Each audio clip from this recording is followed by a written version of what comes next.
இன்றே டவுன்லோட் செய்து உங்கள் ஃபேவரட் ஷோக்களை என்ஜாய் பண்ணுங்க. அவ கழுத்துல தாலி கட்டினப்பவே நான் அவளுக்கு புருஷன் ஆயிட்டேன்.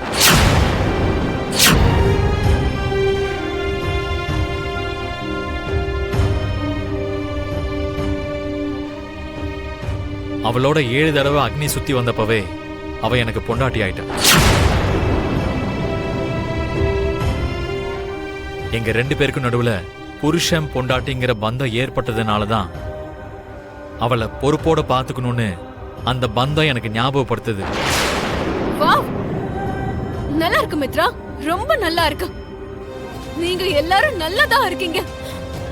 நடுவுல என்னோட வாழ்க்கை தான் நாசமா போச்சு. என்னோட எதிர்காலம் தானே இப்ப கேள்விக்குறியா மாறி இருக்கு. மனிஷா, கொஞ்ச நேரம் நீ பேசாம இருக்கியா? மனிஷா, வார்த்தைக்கு வார்த்தை பேசினா கோவம் தான் அதிகரிக்கும். அதனால தேவையில்லாத பிரிவு தான் ஏற்படும். நீ கொஞ்ச நேரம் பேசாம இரு. இல்ல ஆண்டி, இது எல்லாத்தையும் பாத்துக்கிட்டு நான் எதுவும் பேசாம இருந்தேனா என்னோட வாழ்க்கைக்கே ஒரு அர்த்தம் இருக்காது. மித்ரா என்ன பண்ணாலும் நான் தலையாட்டிட்டு போயிட்டா என் காதலுக்கு எந்த அர்த்தமும் இருக்காது. அது இல்ல மனிஷா, நான் சொல்றது கொஞ்சம் கேளு. மித்ரா இந்த அளவுக்கு நடந்துப்பான்னு நான் என் கனவுல கூட நினைச்சு பார்க்கல. காதலிச்சவ முன்னாடியே வேற ஒரு பொண்ணு கூட இவ்வளவு கேவலமா கொஞ்சம் குலாவார்னு நான் நினைச்சு கூட பார்க்கல. மனிஷா,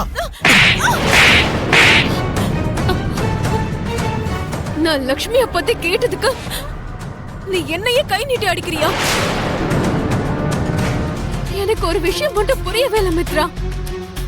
லக்ஷ்மி சொல்ற வரைக்கும் அவ பிரெக்னன்ட்ன்ற விஷயமே உனக்கு தெரியாது. அவ பிரெக்னன்ட் ஆனதுக்கு காரணம் கூட உனக்கு தெரியாது. லக்ஷ்மி சொன்னத கண்மூடித்தனமா நம்பின. இப்பவும் நீ ஒரு குருட்டுத்தனமான நம்பிக்கையோட தான் வாழ்ந்துட்டு இருக்க.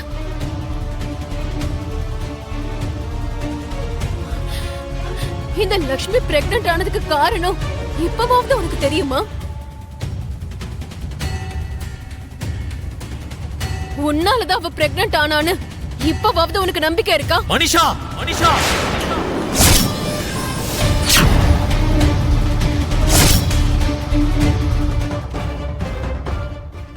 இங்க பாரு, லக்ஷ்மி மேல எனக்கு நம்பிக்கை இருக்கு.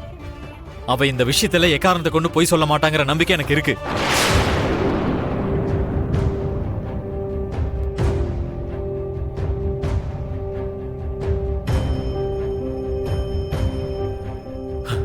ஆமா மனிஷா, நீ சொன்ன மாதிரி எனக்கும் லக்ஷ்மிக்கு நடுவுல என்ன நடந்துச்சோ அது எனக்கு ஞாபகம் இல்ல.